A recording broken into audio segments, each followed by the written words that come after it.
இன்னைக்கு இஸ்ரேல வரைபடத்துல இருந்தே எப்படியாவது அழிச்சிடணும் அப்படின்னு ரொம்ப தீவிரமா செயல்பட்டுக்கிட்டு இருக்கிற ஒரு நாடு பல நூற்றாண்டுகளுக்கு முன்னாடி அதே இஸ்ரேல் மக்களோட மிக புனிதமான வழிபாட்டு தலத்தை கட்டி கொடுக்க தங்களோட சொந்த கஜானாவுல இருந்தே மொத்த பணத்தையும் செலவு பண்ணனாங்க அப்படின்னு நான் சொன்னா நீங்க நம்புவீங்களா? ம் கேக்குறதுக்கே ஆச்சரியமா இருக்குல்ல. ஆமா, உங்களுக்கு ஒருவேளை இது ஏதோ திரைப்பட கலை போல கூட தோணலாம். ஆனா அதுதான் நிஜம். நேயர்களே, உங்களுக்காகவே பிரத்யேகமா தயாரிக்கப்பட்ட இந்த ஆழமான அலசலுக்கு உங்களை வரவேற்கிறேன்.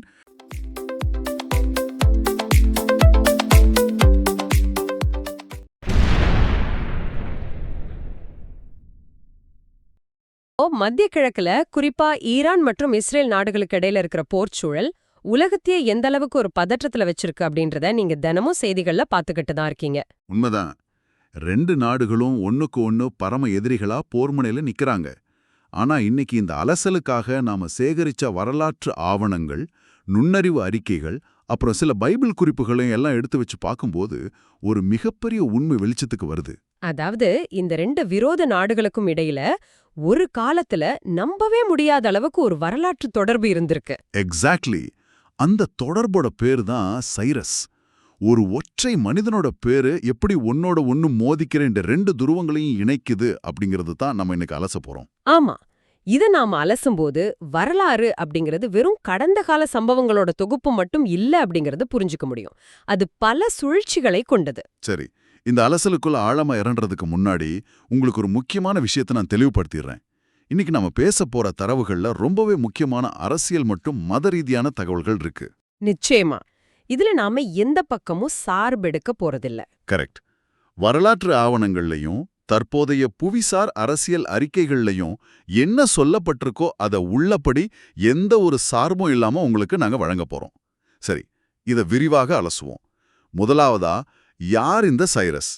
இன்றைய ஈரானுக்கும் அவருக்கும் என்ன சம்பந்தம்? அவர் ஏன் இவ்ளோ முக்கியமானவரா கருதப்படுறாரு? சைரஸ் உலக வரலாற்றுல மாமன்னர் சைரஸ் அப்படின்னு அழைக்கப்படுறவரு. இவர் கிமு 559 இருந்து 530 வரைக்கும் வாழ்ந்த ஒரு வரலாற்று நாயகன். ஓ, அப்போ ரொம்ப பழமையான காலகட்டம்.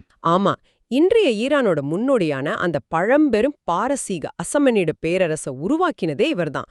வரலாற்றுல அவர் ஒரு மிகப்பெரிய சாம்ராஜ்யத்தை உருவாக்குனார் அப்படிங்கிறது ஒரு பக்கம் இருந்தாலும், மனித உரிமை வரலாற்றுலயும் சரி, யூதர்களோட வரலாற்றுலயும் சரி, அவர் பண்ணின ஒரு குறிப்பிட்ட சம்பவம் தான் அவரை இன்னைக்கும் பேச வைக்குது. நீங்க அந்த பாபிலோன் வீழ்ச்சியை பற்றி குறிப்பிடுறீங்க, சரிதானே? சரியா சொன்னீங்க. கிமு 539ல சைரஸ் பாபிலோன் பேரரச வீழ்த்தி அதை கைப்பற்றினாரு. அப்போ பாபிலோன்ல பாத்தீங்கன்னா ஒரு மிகப்பெரிய சோகம் நடந்துகிட்டு இருந்தது. அந்த யூதர்களோட சிறைவாசம். ஆமா, சுமார் 70 வருஷமா யூதர்கள் அங்க சிறை பிடிக்கப்பட்டு அடிமைகளா வைக்கப்பட்டிருந்தாங்க. அது வெறும் சிறைவாசம் மட்டும் கிடையாது, ஒரு ஒட்டுமொத்த சமூகத்தோட அடையாளமோ கலாச்சாரமோ அழிக்கப்பட்டுகிட்டு இருந்த ஒரு காலகட்டம் அது. அதாவது பல தலைமுறைகள் அங்கே பிறந்து தங்களோட சொந்த தேசம் எப்படி இருக்குன்னு கூட தெரியாம வளர்ந்திருப்பாங்க இல்லையா? கண்டிப்பா. அப்படிப்பட்ட ஒரு சூழ்நிலையில சைரஸ் பாபிலோனை கைப்பற்றின உடனே பண்ணின முதல் காரியம் அந்த யூதர்களை விடுவிச்சதுதான். ஒரு நிமிஷம் இருங்க, இது சாதாரண விஷயமே இல்லையே. ஒரு புது அரசன் தான் கைப்பற்றின ஒரு நாட்டுல முந்தைய அரசனால சிறைப்பிடிக்கப்பட்டவங்களை தேடி போய் விடுவிக்கிறார் அப்படிங்கிறது அந்த கிமு 6ஆம் நூற்றாண்டுல சற்றும் எதிர்பார்க்க முடியாத ஒன்னாச்சு. ஆமா, அதுதான் அங்க ஆச்சரியமே. வழக்கமா புது அரசர்கள் பழைய அடிமைகளை தங்களுக்கு வேலை செய்ய சொல்றதுதானே வரலாறுல நம்ம பார்த்திருக்கோம். மிகச்சரியான கேள்வி. அதுதான் சைரஸோட தனித்துவமே. அவர் முந்தைய பேரரசர்கள் மாதிரி அடக்குமுறைய நம்பல. அதுக்கு பதிலா மக்களோட நம்பிக்கைகளை மதிக்கிறது மூலமா ஒரு நிலையான பேரரச உருவாக்க முடியும்னு அவர் நம்பினாரு. ரைட், ஒரு நல்ல ராஜதந்திரம். ஆமா, அவர் யூதர்களை வெறும் சுதந்திர மனிதர்களா மட்டும் அறிவிக்கல.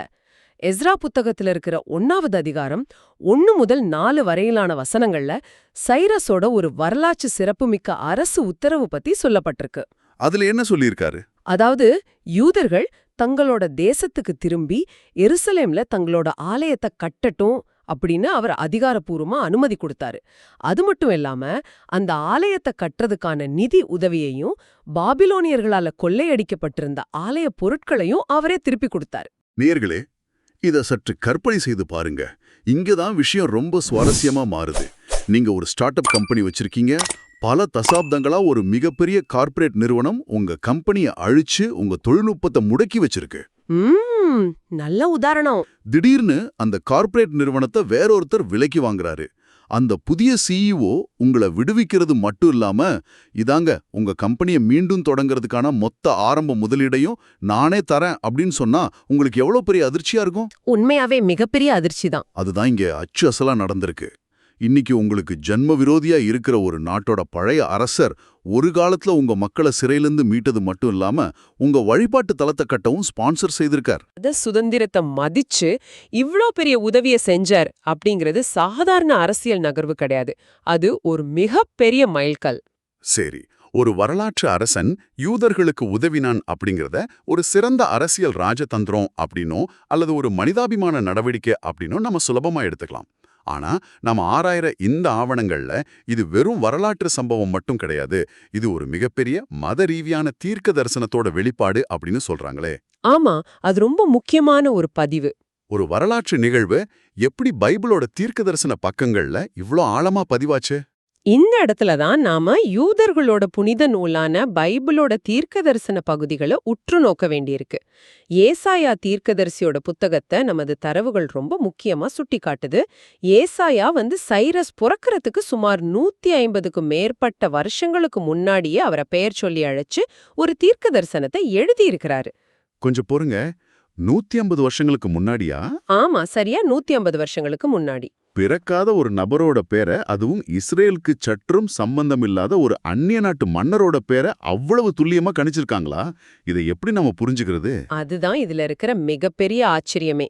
நீங்க தரவுகளை பாத்தீங்கன்னா ஏசாயா 44:28 எப்படி சொல்லப்பட்டிருக்கு? சைரஸ் என்னுடைய ஆடு, அதாவது மேய்ப்பன், அவன் என் சந்தோஷத்தை செய்வான். எருசலேமாக நீ கட்டப்படுவாய், நீ சியோன் ஆலயம் அடித்தளமிடப்படுவாய் அப்படின்னு. ஓஹோ. இதுல சிறப்பம்சம் என்னன்னா, இதை ஏசாயா எழுதின காலத்துல எருசலேம் ஆலயம் இடிக்கப்படவே இல்ல. ஆலயம் இடிக்கப்படும், மக்கள் சிறைப்பிடிக்கப்படுவாங்க. அப்புறம் 150 வருஷம் கழிச்சு சைரஸ் அப்படிங்கிற பேருடைய ஒரு மன்னனால அது மீண்டும் கட்டப்படும்னு முன்கூட்டியே சொல்லப்பட்டிருக்கு. இது ரொம்பவே ஆச்சரியமா இருக்கு. ஆனா இங்க எனக்கு ஒரு மிகப்பெரிய சந்தேகம் வருது. யூதர்களை பொறுத்த வரைக்கும் அவங்க ரொம்பவும் பழமைவாத சிந்தனை கொண்டவங்க இல்லையா?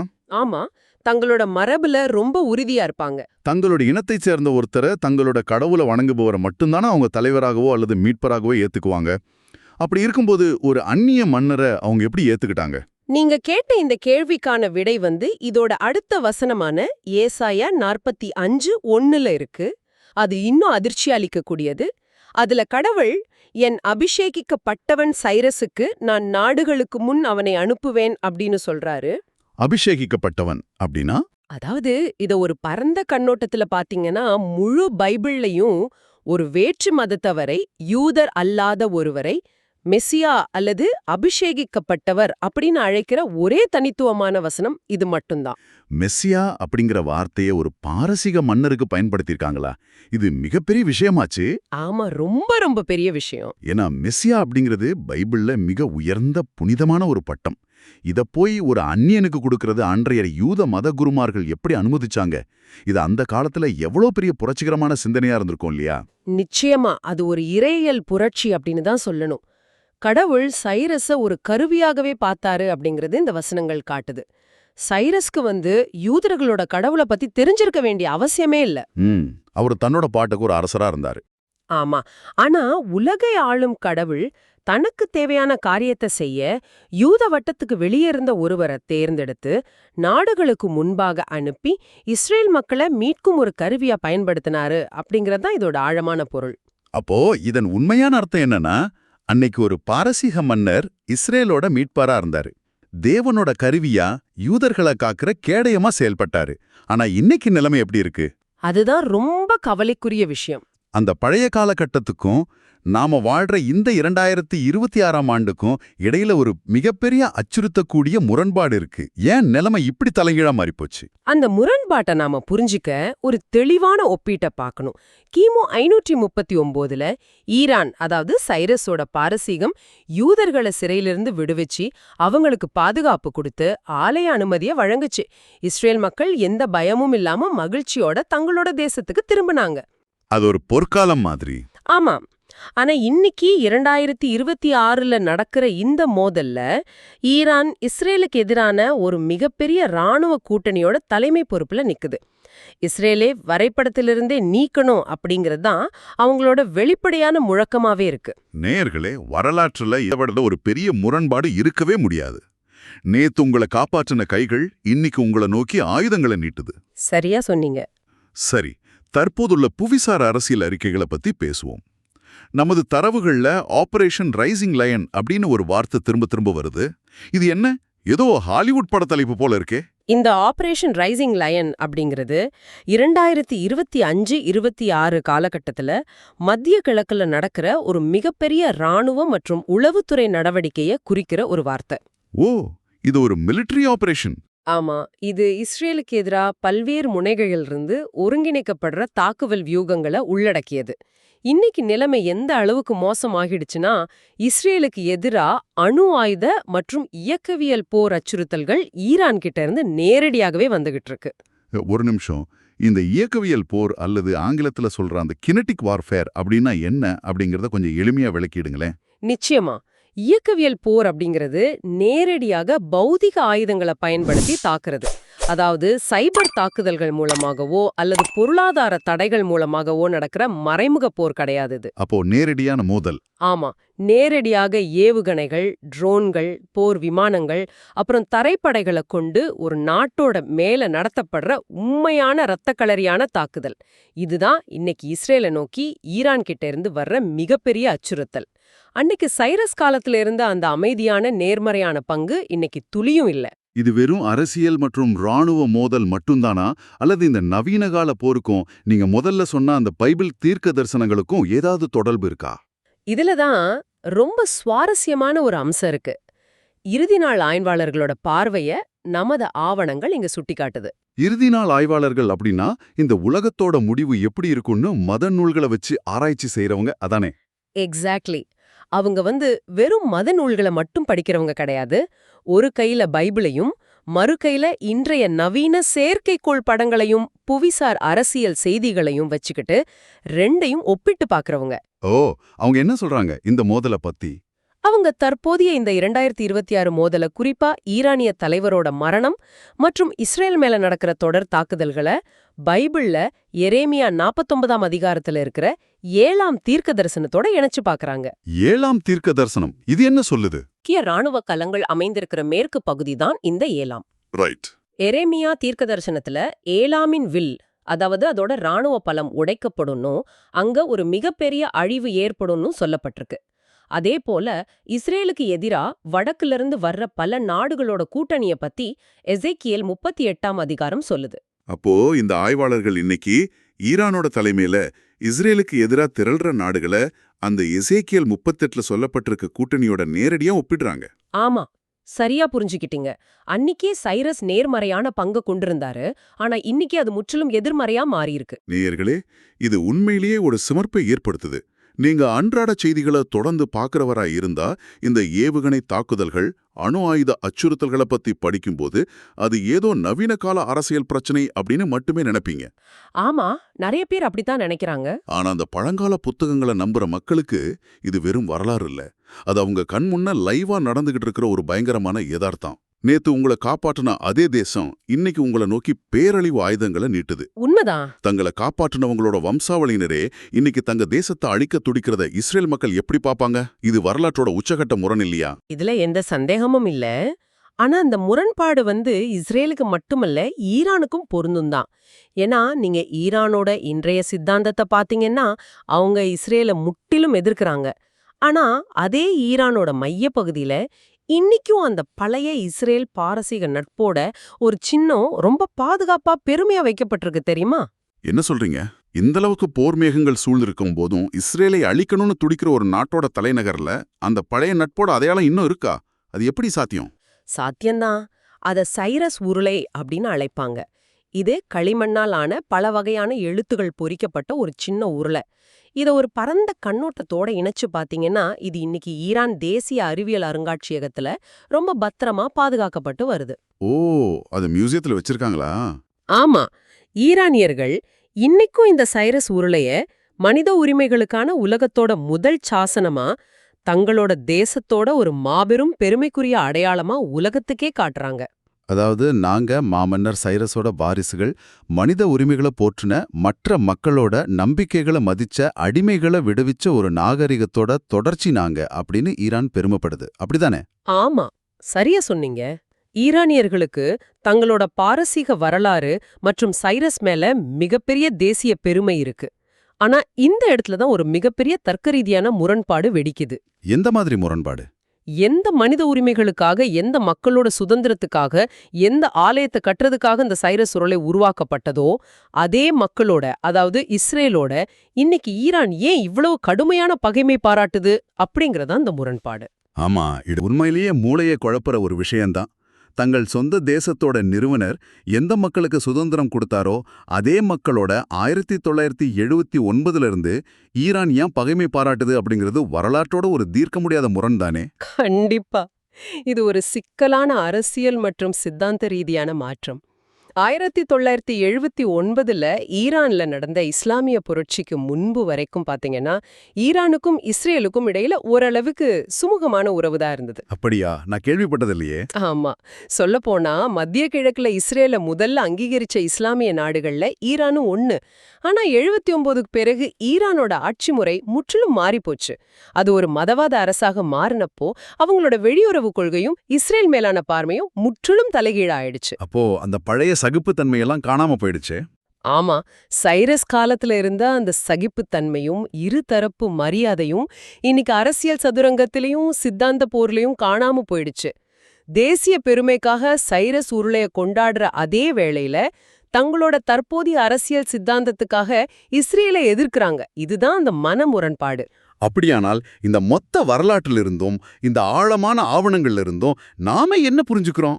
ஒரு காலத்துல சைரஸ் அப்படிங்கிற ஒற்றை மனிதன் மூலமா ஈரான் இஸ்ரேல் இடையில ஒரு அற்புதமான அசைக்க முடியாத உறவு இருந்தத இந்த தரவுகள் நமக்கு தெளிவா படம் போட்டு காட்டுது. ஆமா, ஒரு வரலாற்று உண்மையா அது இருக்கு. ஒரு பாரசீக மன்னர் யூதர்களுக்கு ஒரு விடுவிப்பாளரா கடவுளால் அனுப்பப்பட்ட ஒரு மெசியாவாகவே அறியப்பட்டிருக்காரு. ஆனா கிமு 539 இருந்த அந்த நிலைமை இன்னைக்கு 2026ல முற்றிலும் தலைகீழா மாறி அணு ஆயுத போர், இயக்கவியல் போர் வரைக்கும் வந்து நிக்குது. உண்மைதான். வரலாறு ஒரு நேர்கோட்ல பயணிக்கிறது இல்ல அப்படிங்கறத இது உணர்த்துது. ஆனா இந்த ஆவணங்களோட முடிவுல ஒரு சின்ன ஒளிக்கீற்றும் இருக்கு. அது என்ன? இந்த முரண்பாடுகளை எல்லாம் தாண்டி சைரஸ் குறித்த இந்த வசனங்கள் மற்றும் வரலாற்று நிகழ்வுகள் மனித குலத்துக்கு ஒரு விஷயத்த ஆழமா பதிவு செய்யுது. நிலைமை எவ்வளவு மோசமா இருந்தாலும், எவ்வளவு இருண்ட காலமா இருந்தாலும், யாரும் சற்றும் எதிர்பாராத ஒரு திசையிலிருந்து எதிர்பாராத ஒரு நபர் மூலமா ஒரு மாபெரும் மாற்றம் அல்லது மீட்பு வரலாம் அப்படிங்கிற எதிர்கால நம்பிக்கையை இது கொடுக்குது. நீங்க சொன்னது 100க்கு 100 உண்மை. உலக அரசியல்லையும் சரி, தனிமனித வாழ்க்கையிலையும் சரி, எதுவும் நிரந்தரம் இல்லை. பகையும் நிரந்தரமில்ல, நட்பும் நிரந்தரமில்ல. காலம் எல்லாவற்றையும் புரட்டி போடும் வல்லமை கொண்டது. நேயர்களே, இந்த ஆழமான அலசலை முடிக்கிறதுக்கு முன்னாடி உங்களுக்கு ஒரு கேள்வியை நான் விட்டு செல்ல விரும்புறேன். சொல்லுங்க. சற்று ஆழமா யோசிச்சு பாருங்க. ஒரு காலத்துல இஸ்ரேலோட மீட்பரா யாரும் எதிர்பார்க்காத ஒரு பாரசீக மன்னர் இருந்தாரு. அவர் அந்த பிரச்சனையை ஒரு முடிவுக்கு கொண்டு வந்தாரு. அப்படியென்றால் இன்றைய இந்த அதிநவீன போர்கள், ஏவுகணைகள் மற்றும் தீர்க்க முடியாத அரசியல் பகைகளுக்கு பின்னால் வரலாறு மீண்டும் தன்னை திருத்தி எழுதிக்கொள்ள எதிர்பாராத ஒரு புதிய கருவி அல்லது நிகழ்வு இனிவரும் காலங்கள்ல உருவாகக்கூடுமா? இது ஒரு நல்ல கேள்வி. இன்னைக்கு ஒருத்தரை அழிக்க துடிக்கிற இந்த எதிரிகள் ஏதோ ஒரு கட்டாயத்தின் பேரையோ அல்லது காலத்தின் சுழற்சியால நாளை மீண்டும் சரித்திரத்தின் ஆச்சரியமான நண்பர்களா மாற முடியுமா? இதை நீங்களே சிந்தித்து பாருங்கள். உங்களோட நேரத்தை மதித்து எங்களோடு இந்த சுவாரஸ்யமான வரலாற்று தேடல்ல முழுமையா இணைந்துமைக்கு மிக்க நன்றி. மீண்டும் ஒரு ஆழமான அலசலில் உங்களை சந்திக்கும் வரை விடை பெறுகிறோம். தொடர்ந்து சிந்திப்போம்.